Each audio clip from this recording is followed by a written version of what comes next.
हूँ ये base tone में मैक के कनेक्शन किस तरह किए जाते हैं, ये मैं आपको बता रहा हूँ। ये आप जैसे कि निकाल देनी है प्रिंट में से, ये लगी हुई है अर्थ पे, ठीक है जी।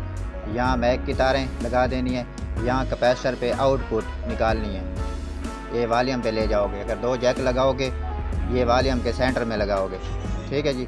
और मैक के कनेक्शन वॉल्यूम की साइड पे लगा के, अर्थ कहीं से भी ले सकते हो, अर्थ लेके वॉल्यूम लगाने की जरूरत हाँ है। वॉल्यूम की ज़रूरत पड़ती है क्योंकि जब सीटी कंट्रोल करनी पड़ती है तो बंदा कंट्रोल कर सके। और फेस टोन वाले वो वॉल्यूम लगाने, ये ख़त्म कर देना, ये नहीं लगाने, सिर्फ समझो भाई सिर्फ आवाज़ ये वाला volume। मुख्तसर कनेक्शन है इसके। हाँ 12 वोल्ट देने हैं इसको जी, करंट 12 वोल्ट देना है, करंट लाजमी है इसका।